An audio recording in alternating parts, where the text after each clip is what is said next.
Hey everyone, Max here with my first ever MinMax vlog. Today I'm going to be talking about Legacy Unchained, the format that we invented that unbans about a dozen or so banned cards in Legacy, and we're duking it out to see how good these cards actually are. Are some of them not actually that busted? Are they safe to unban in Legacy? Are some just absolutely game breaking, or did they fall somewhere in between? So we have 24 players, and each of us bring 5 decks per week to play best of 5 matches against each other, where you can only play each deck once, so you get to cycle through decks quickly. And we go from there and battle it out in a double elimination tournament.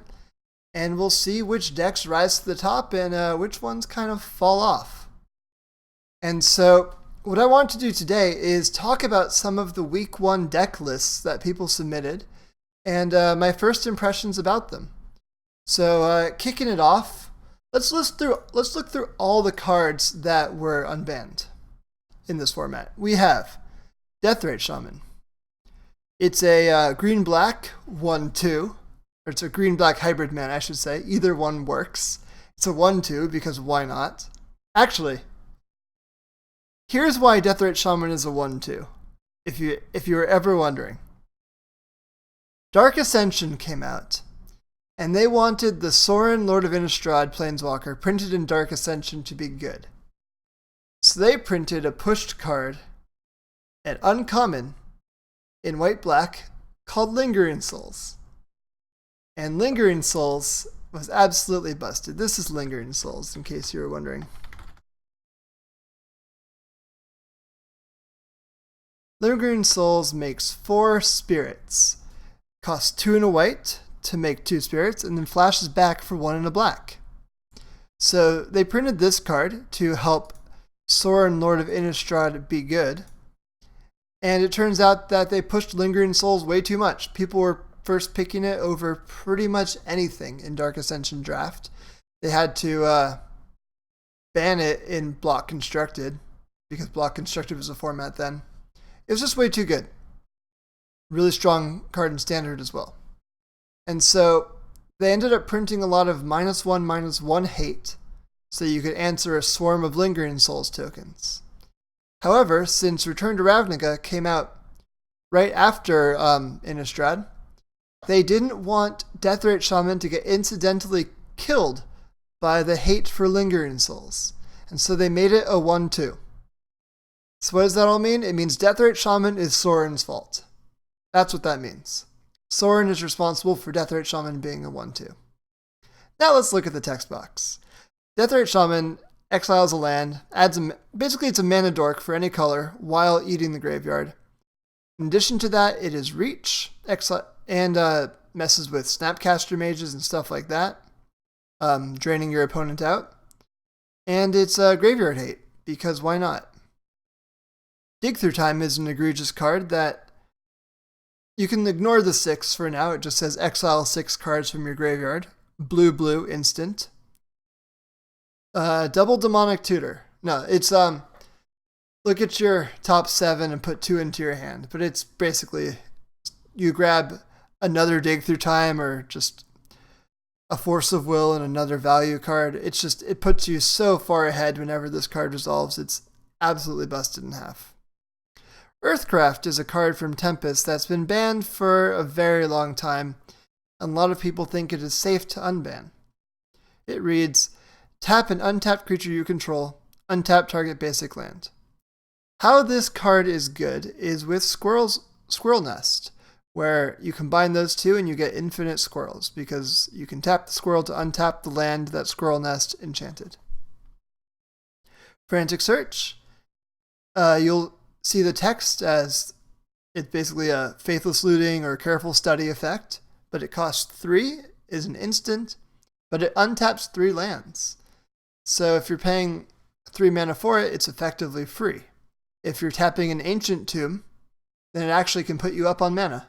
So it's a very powerful dig card in some sorts of Storm decks, especially High Tide. Gitaxian Probe is a very interesting card.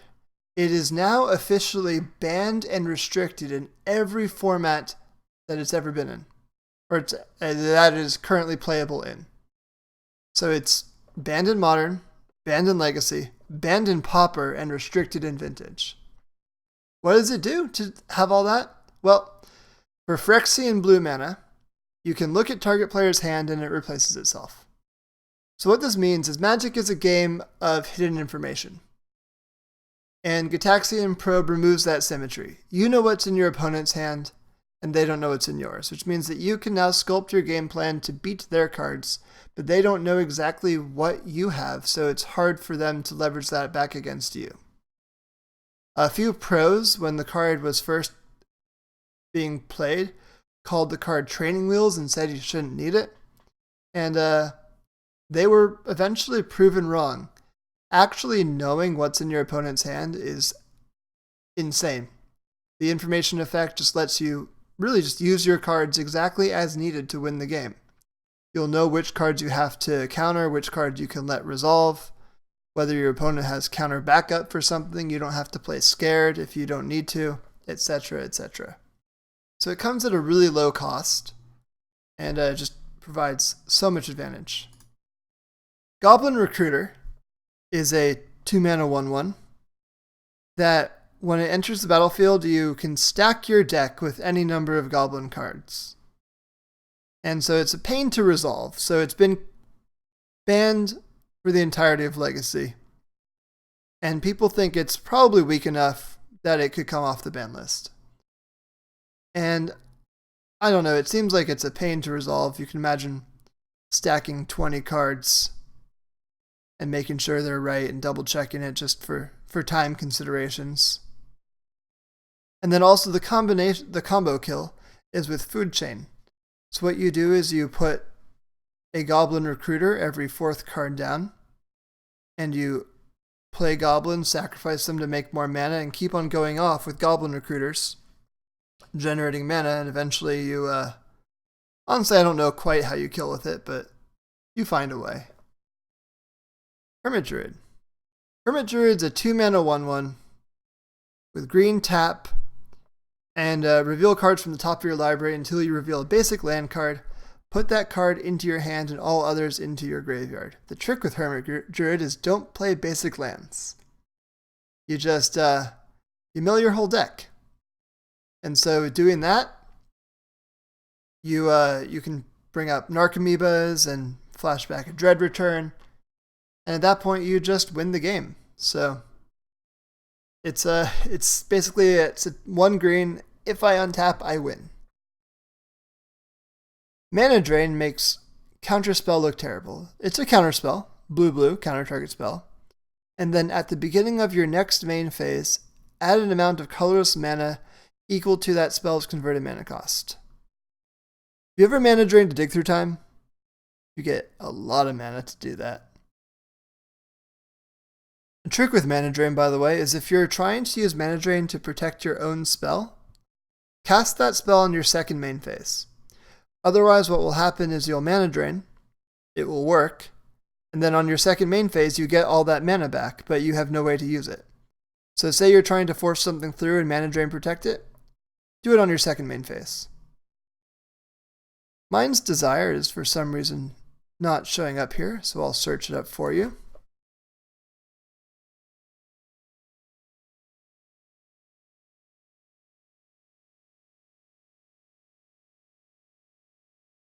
It basically reads, shuffle your library, exile the top card, and you may play that card for free.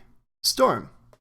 So you cast several spells, you cast some rituals, you cast a Mind's Desire, and then you flip over several cards, you cast more rituals, more draw spells, maybe another Mind's Desire, and you keep on chaining off. So it's a very powerful Storm card, and it's been banned in Legacy for a very long time.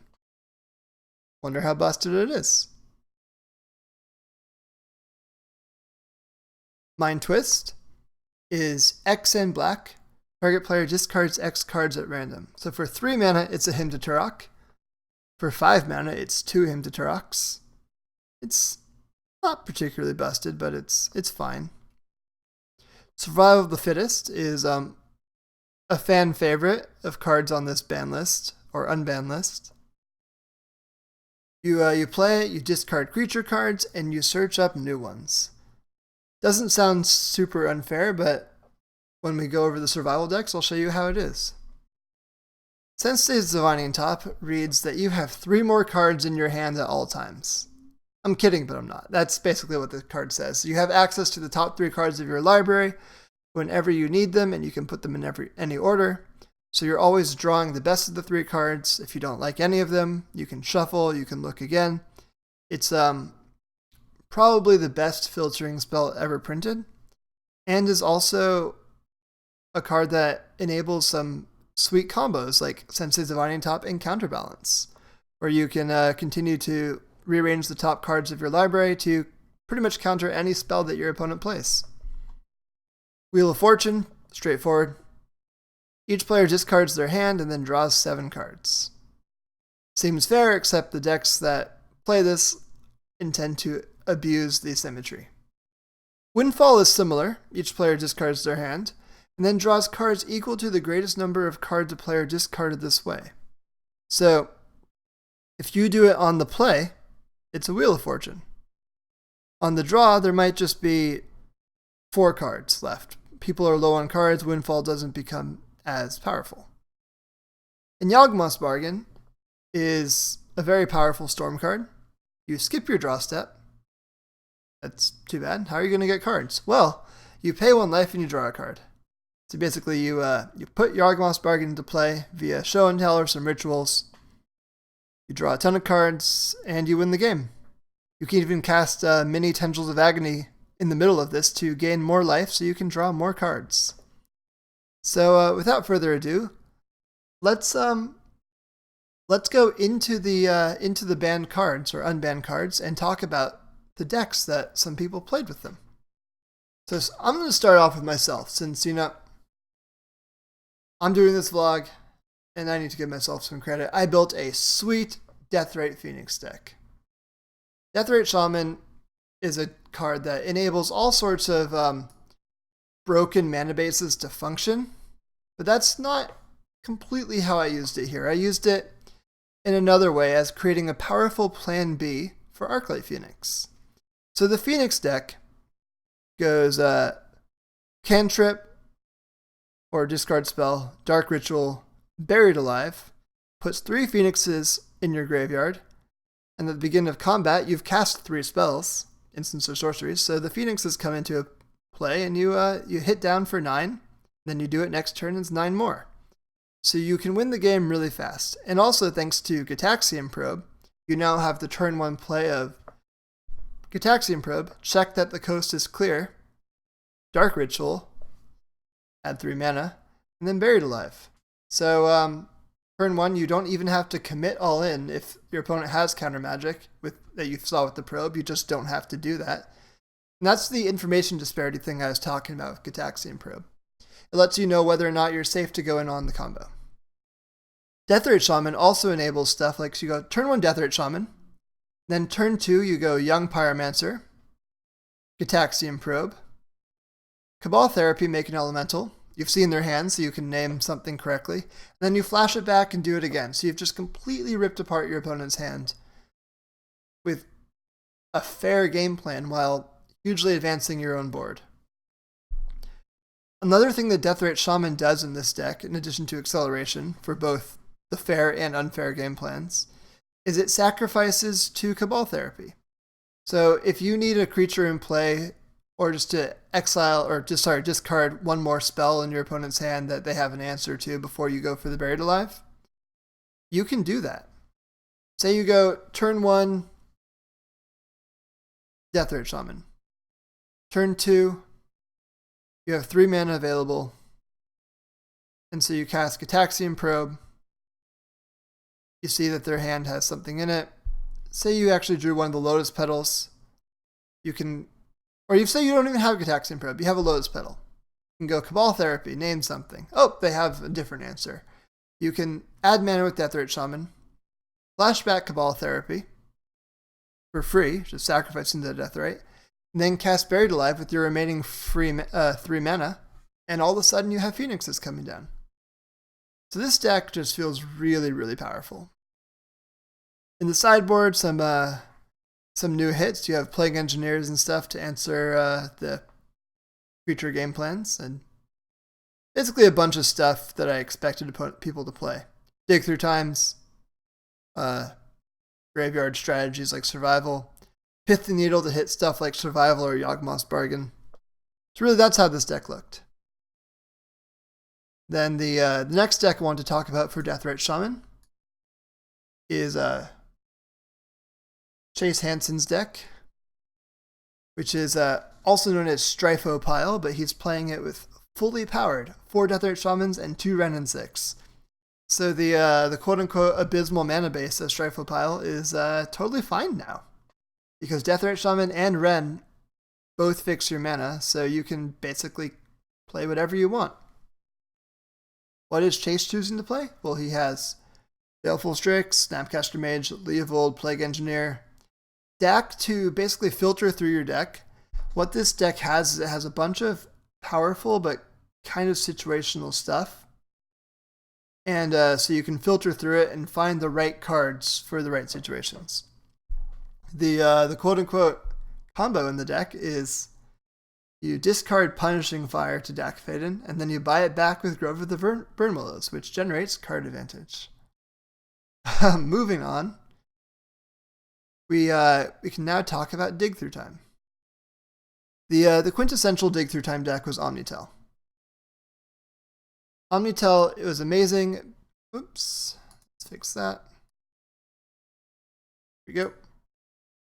Omnitel was the most powerful Dig Through Time deck, because Dig Through Time both acted as a way to find your combo of Show and Tell into Omniscience, into Cunning Wish, into your Wishboard to win the game. Firemind's Foresight gets stuff, and you eventually Emrakul them or release the Ants.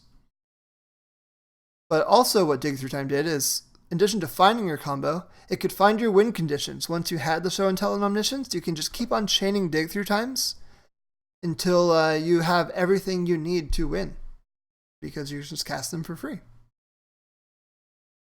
The other cool Dig Through Time deck was Grixis Pyromancer. And so what this deck was, it was a Turbo Xerox deck. You just played a ton of cantrips: Ponder, Preordain, Brainstorm, Gitaxian Probe, Cabal Therapy. You just cycled through your deck quickly, made a ton of elemental tokens, and cast Dig Through Time to make sure you never run out of gas. So it was a fair deck. You'd shred your opponent's hand while building your own, and kill all their guys while building your board, and play through, I don't know why True Name's image is broken, but 3 mana, 3/1 with protection from your opponent. Just absolutely just running away with the game. Eddie smartly played an extra Force of Negation, because with 4 Dig Through Times, you're not really going to run out of cards. If you can enact your game plan, you're probably going to win. So, as Dig Through Time, looking at Earthcraft, back to Eddie again. This is Enchantress with Earthcraft. So, the cool thing is that Earthcraft and Squirrel Nest are both enchantments. So you enchant a forest with Squirrel Nest, you play Earthcraft, you untap target land, and you get infinite squirrels. So that's a little infinite combo to Enchantress. Another thing that Earthcraft can do is you put your Sprawl and Wild Growth cards on a forest, and then you tap your Argothian Enchantress to untap that forest, generating extra mana. So not only is it an infinite combo in this deck, but it also really, really ramps you. So that's something really sweet about Earthcraft in this Enchantress deck. Let's also look at a pretty spicy one by Chase Hansen, which is Earthcraft Opposition. So this deck is playing the Earthcraft Squirrel Nest combo because why not? But what else is he doing with it? Well, he's playing Desert Shaman Symbiote just for mana acceleration, and then Baleful Strix, Coiling Oracle, Elvish Visionary, and Icefang Quaddle, which are 4 Elvish Visionaries, Elvish Visionary being the worst one. So they're just 2 mana, draw a card, and then you can tap them and untap a land, so they basically cantrip. And then with all these creatures, you can then tap them to opposition to tap down all of your opponent's lands in their upkeep. So they really don't get to play Magic anymore once you build this board presence. It's a really cool deck. I love how this thing is built. You got your snow lands so that Icefang Quaddle works. Wirewood Symbiote so you can keep on bouncing your visionary cards. Green Sun Zenith is just an extra copy of whatever you need it to be. Honestly, it can like Green Sun into Dryad Arbor just to ramp yourself. And then the infinite combo, because infinite squirrels plus tap all your opponent's lands is really sweet. For 1 turn until you kill them with infinite squirrels.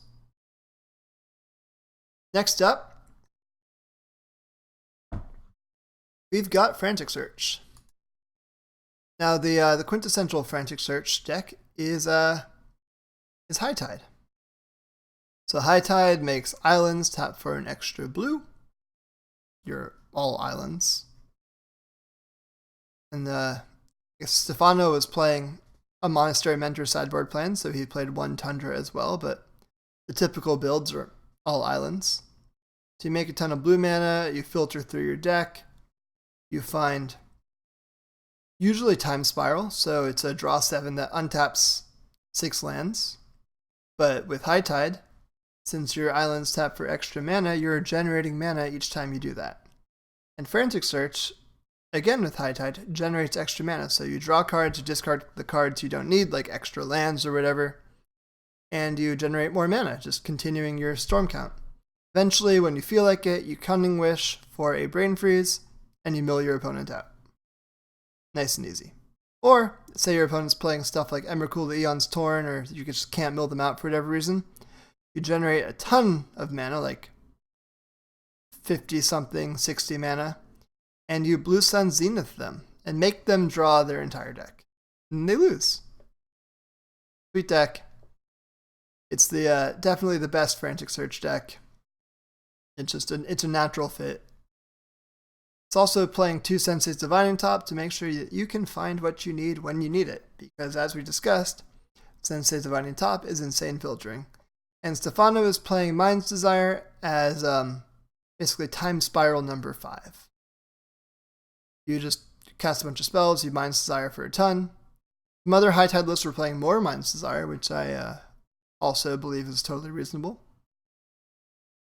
Another Frantic Search deck is this one. So it's Chase's decks again.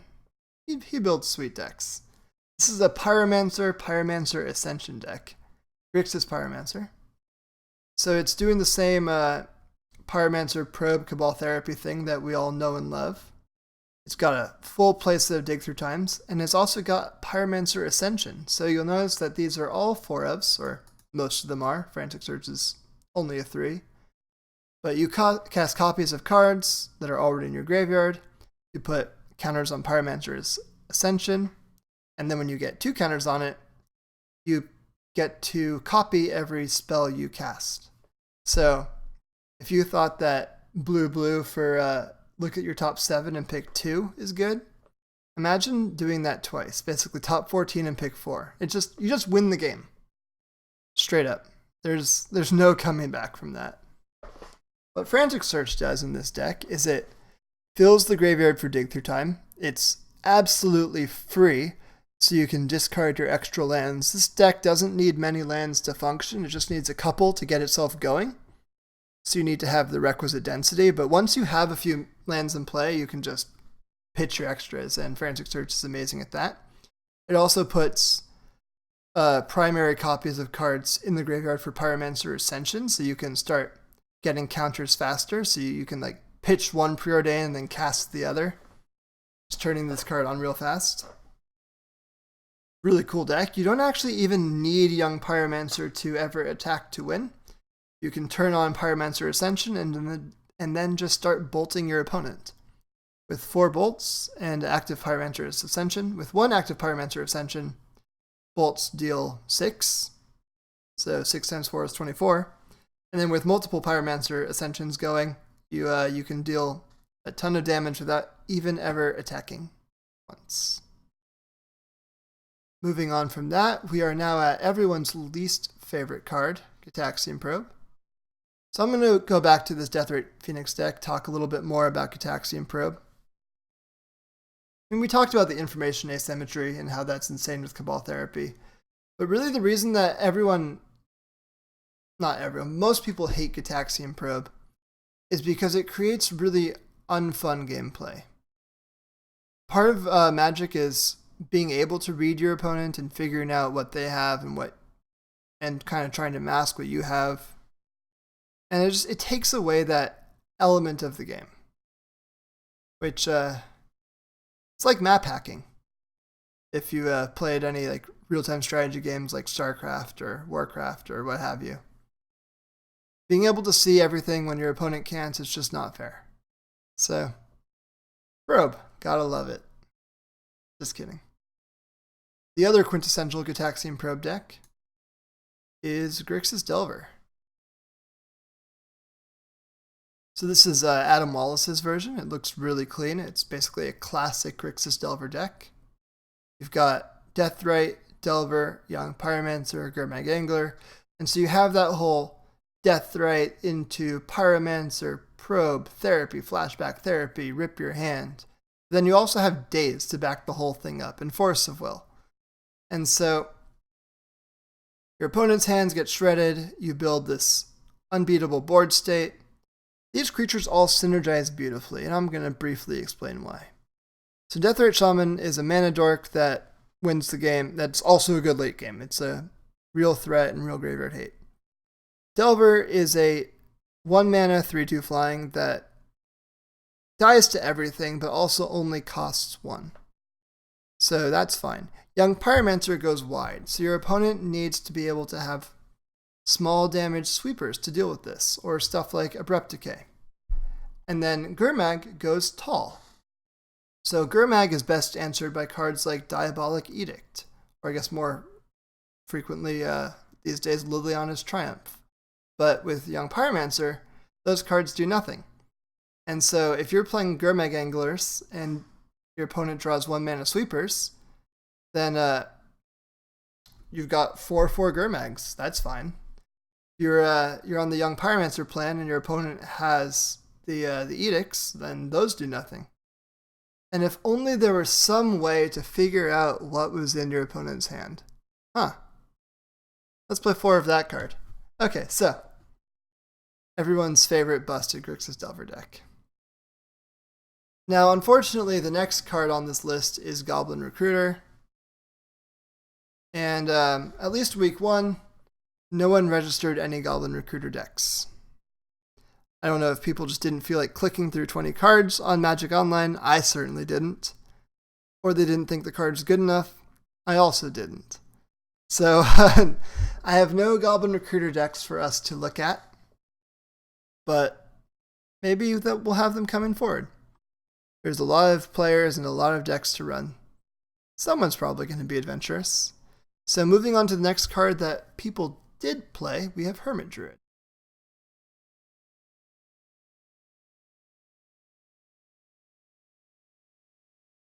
This is Eddie's Turbo Hermit Druid deck. So he is playing Dazes to back up this all-in combo. Chrome Mox, Lotus Petal to accelerate. And his plan is to basically brainstorm and keep 7s thanks to the London Mulligan. To jam a Hermit Druid into play as soon as possible. Untap with it, thanks to Daze and Force of Will, and also Probe Therapy. And then you just mill your entire deck. You get back some Narcomoebas. You Cabal Therapy your opponent. You can do that for free thanks to the bridge from below, so you get zombies back. You then cast a Dread Return to target Angel of Glory's Rise. You get Laboratory Maniac back. You get Hermit Druids, which don't really matter. And you get a Hapless Researcher, which is a human wizard, even though the card doesn't say so. Then you sacrifice it to draw a card, discard a card from your hand. Uh-oh, you're out of cards. That means you lose. Wait, nope, you win. So, the sideboard is entirely anti-hate and some hate. So, anti-blue cards make counterspells harder. Also, anti-graveyard, anti-surgical extraction, and anti-leyline. Pretty straightforward deck. Next is a different Hermit Druid deck. This is Hermit Druid Cephalid Breakfast Neoform kind of thing. So it looks like Cephalid Breakfast, even though I don't think it actually plays Cephalid Illusionist. Nope, it does not. But same plan. However, you play Neoform, and you can Neoform Deathrite or Mother of Runes or Noble Hierarch into a Hermit Druid. Or if you'd prefer, you can grab a Stoneforge Mystic, or you can honestly just start pitching the 2s into 3s. It's a toolbox combo deck, so it has a fair game plan and an unfair one. So this deck is all creatures, 30 creatures, which is, as far as I'm concerned, all creatures. So what that means is then once you mill yourself your entire deck with Hermit Druid, you can then Dread Return a lot with Giant.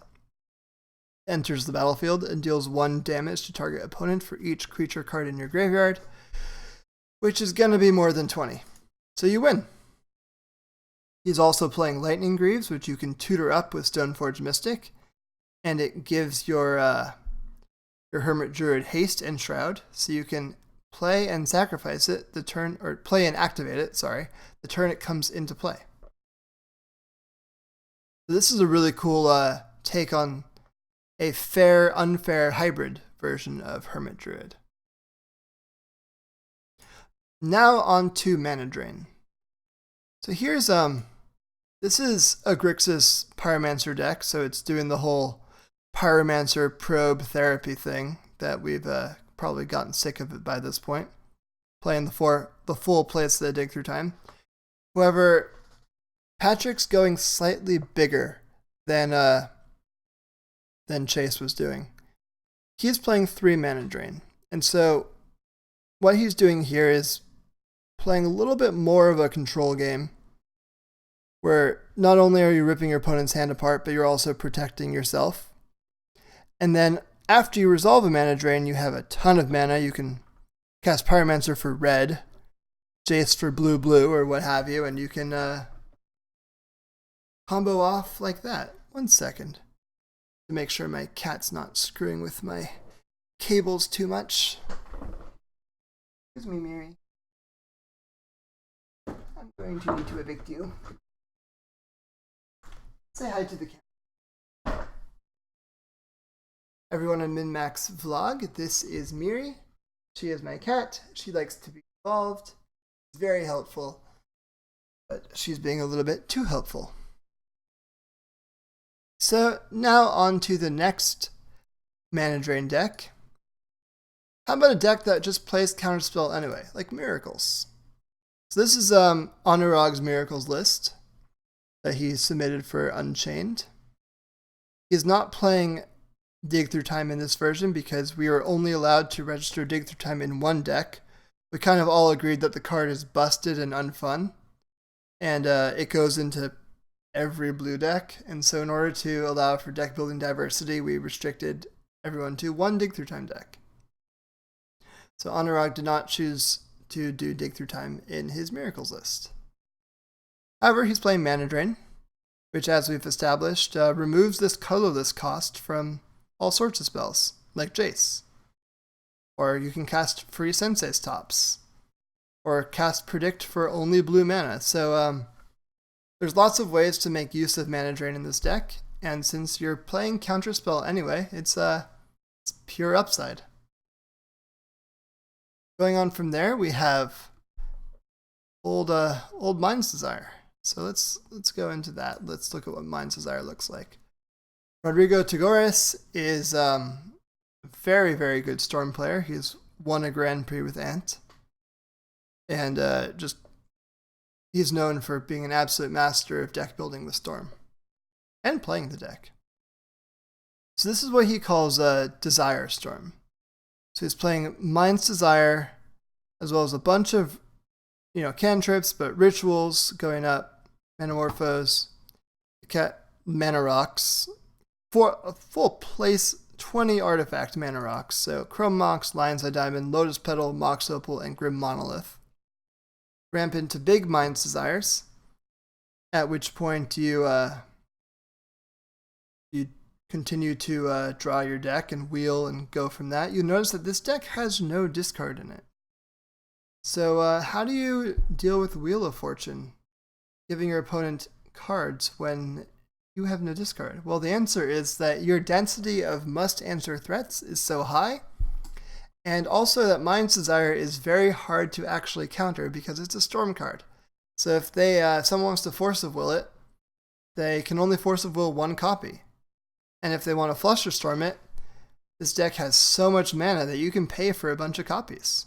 So eventually, when all is said and done, you Burning Wish, and you can grab Grape Shot, empty the Warrens, or Tendrils of Agony, even the fourth Mind's Desire. So, that would be mid-combo. So you can win with whatever you need. So that's Rodrigo's Desire Storm. Now looking at a Mind's Desire-centric High Tide list. Stefan Schutz, Mental Misstep, is not playing Time Spiral in this deck at all. You'll notice that, not there. So what's he doing instead of the Time Spiral quintessential Spiral Tide card?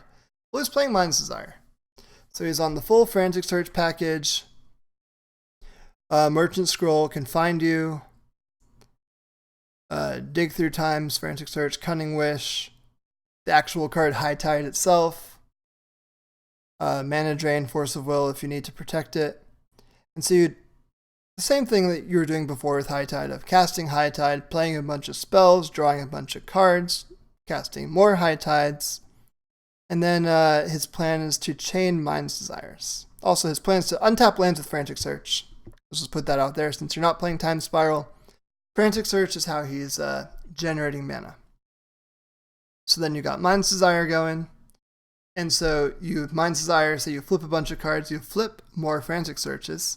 So then you can tap your mana and then float blue. And then you cast Frantic Searches for free off the Desire and untap your lands. So you still generate more than enough mana to win the game.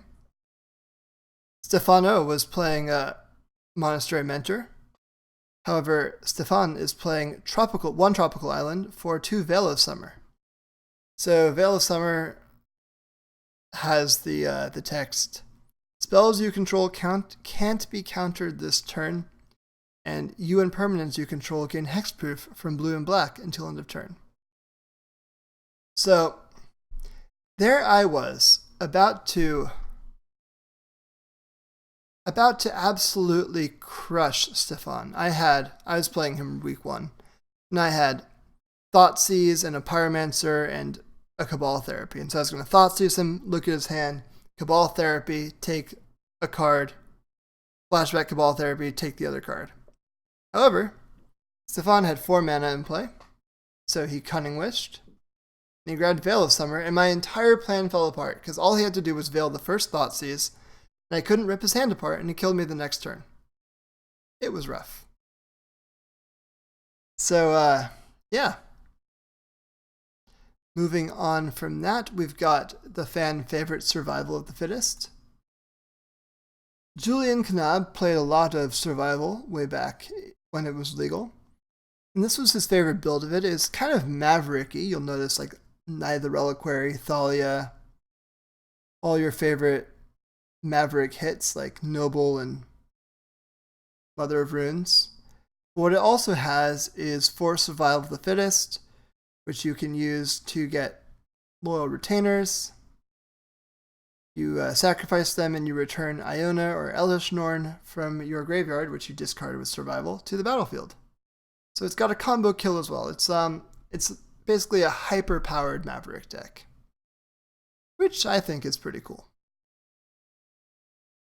My version of survival was pretty vintage inspired, since that's I started playing Legacy after Survival was banned. However, I've played a fair amount of Vintage online, because Vintage is not expensive online. And it's like $30,000 in paper, but really not that bad online. So what I'm doing is far more, I'm not going to say fair, but it's not like full combo reanimate a big creature. It's you discard Vengevines, you discard Root Walls, you cast them for free, you cast free Hollow Ones, because you've discarded several cards, you bring your Vengevines back, and you attack. And you've got Wonder so that they can fly over things and just win the game straight up. I've also added a toolbox, much like Julian had. I've got a Containment Priest for decks that do graveyard better than you do. So even though it's a huge non-bow with your actual Vengevine plan, if you're playing against like Dredge or say one of the Hermit decks I expected people to play, I would rather get a Containment Priest in play and turn off my own plan if that means turning off theirs. Gadok Teague is great against stuff like Force of Will or Terminus. Meddling Mage shuts down... Game 1 it shuts down Omnitel outright. You just name Cunning Wish and they can't win. Actually, no, they can. They have a single Emrakul in their deck, but you can also just name Show and Tell. And they have to resolve a wish for an answer, and it's just... It takes too long, and you kill them because you're an aggro deck. You're playing 31 creatures. It's got Bizarre Trade Mage, which the Vintage version plays 4 Bizarre of Baghdad, and this is the closest thing to it. It's tutorable with Survival, so that's pretty cool. You discard cards, you cast... So you can discard Root Walls and cast them, you put Vengevines in your graveyard, and you just combo real hard that way. Elvish Spirit Guide is for when you have extra creatures but are a little bit short on mana. What you can do is discard a card, grab a Spirit Guide, and that activation doesn't cost you mana because you've made it back. So you can like discard extra Vengevines that way. The Evolved is another powerful tutor target. So you can really just shut down your opponent. Like Yawgmoth's Bargain doesn't work anymore. Stuff like that. Squee Goblin Nabob is a cool way to generate card advantage with Survival, because you can discard Squee and get whatever you need, and then on your upkeep, Squee just comes back. Really nice of him. And then you've got the Vengevines and Hollow One combo, just 4 powered beaters. And then I'm playing 7 cantrips to sculpt what you need, 4 Brainstorm and 3 Careful Study. Next up, we've got Sensei's Divining Top. Let's look at that. So here is what I think is probably the most powerful deck that anyone registered in this entire week 1. And it's Callum's Unchained Mentor Miracles. And I put miracles in quotes because the entire cards with the miracle mechanic are the 2 Terminus right here in the sideboard. Everything else is not a miracle. The miracle is that he's able to play all these cards at once. He's playing 4 Gataxian Probes, 4 Sensei's Divining Top, and 3 Dig Through Time in this 4 Mentor shell. So the plan here, and Daze to back it all up. The plan here is turn 1 top, turn 2 Counterbalance, Daze backup. Don't have that often. Turn 3 Mentor with Daze backup if you didn't need to blow it earlier. And then you've got Protection for Mentor because you have your top Counterbalance.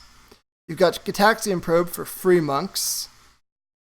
You've got a ton of cantrips between Brainstorm and Ponder and Probe, so you're going to be spinning your wheels and making a ton of monks. And you've got Sensei's Divining Top that you can continue to loop with Monastery Mentor. So if you have 2 Sensei's Tops, you can continue to flip them. So one of them draws the top card, put top on top. The next one, you draw your top card, which is Sensei's Top, put a top on top.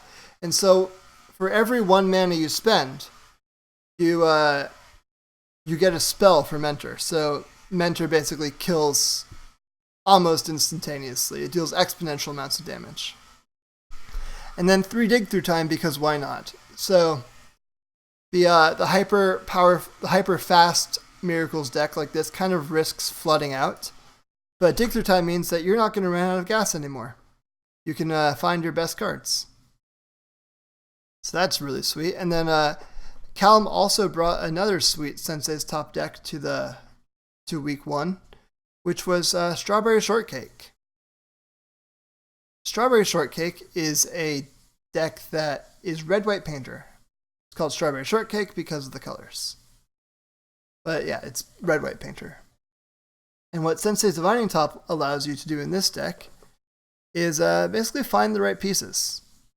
It's a combo deck that wants to win extremely quickly, and so Top lets you do that. It also creates nice little combos with stuff like Goblin Welder. You need to weld something out. You can flip Top, weld in response, put Top in your graveyard, your graveyard card onto the battlefield. You draw the card off Top, because it does not stop you from doing that. And then it looks for Sensei's Divining Top in play to put on top of its owner's library, and you can't do that anymore because it's gone. It's in your graveyard. So you basically just draw a card in addition to welding. So, really sweet combo there.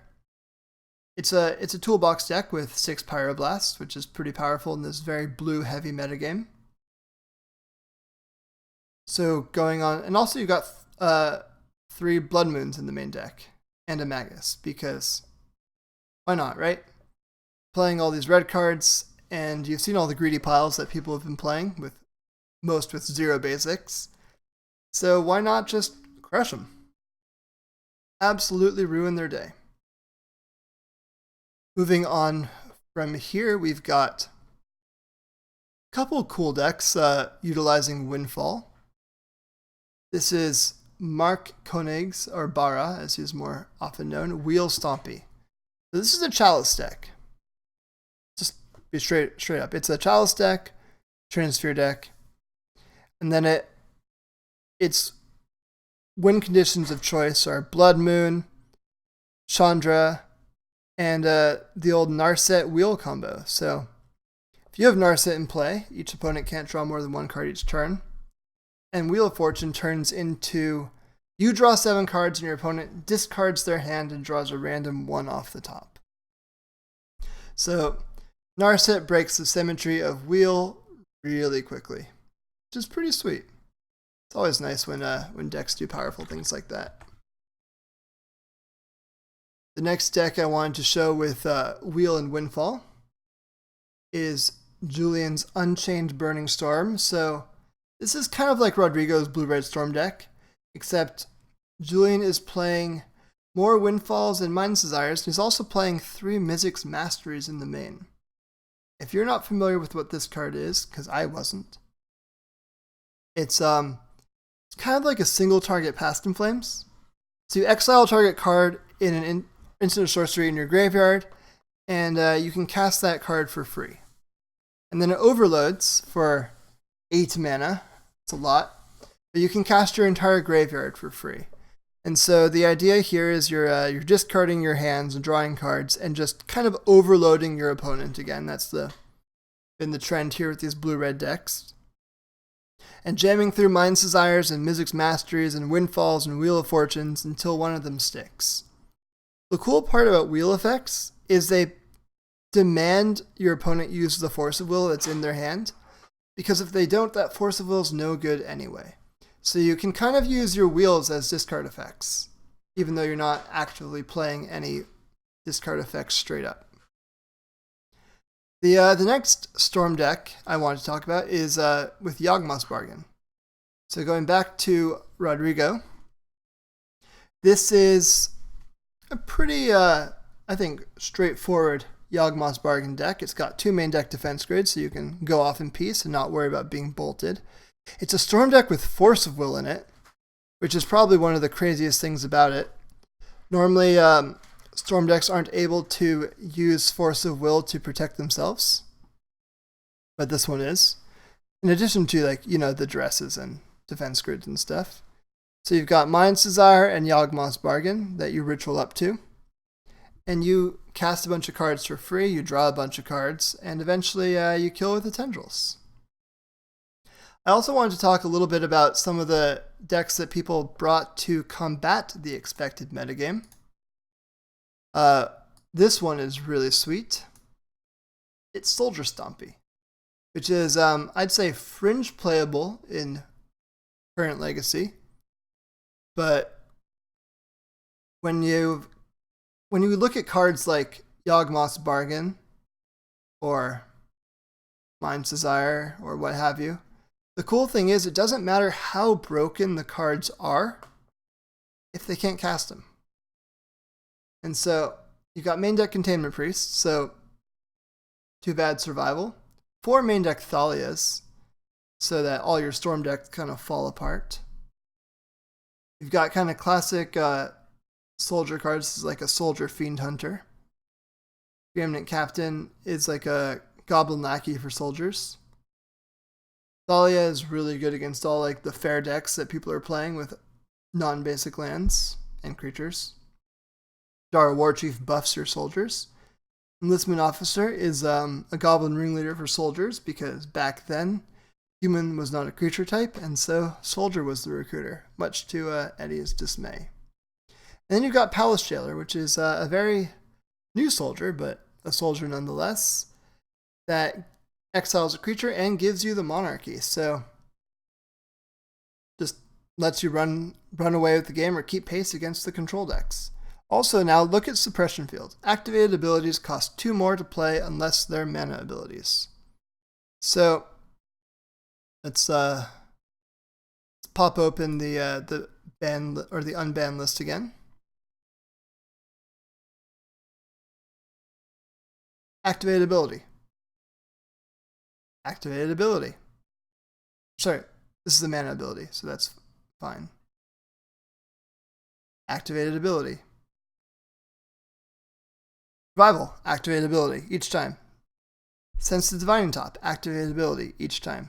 Yawgmoth's Bargain, activated ability, each time. So Suppression Field basically shuts off all these unbanned cards. Which, I mean, the cards are insanely powerful, but if they don't work, they don't work. So that's one way to poke a hole in the metagame. I had a similar idea to what Eddie did. What I pulled up was White Eldrazi.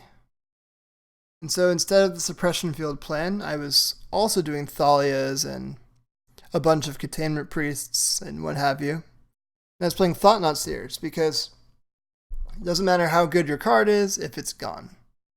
Then 4 Chalices, of course, same as Eddie. And Caracas to balance all the... I thought people were going to be show and telling some things like Grizzlebrands, and so Caracas bounces those. It's also just really good with keeping your Thalias safe. So yeah, that's kind of what people brought week 1 for Legacy Unchained.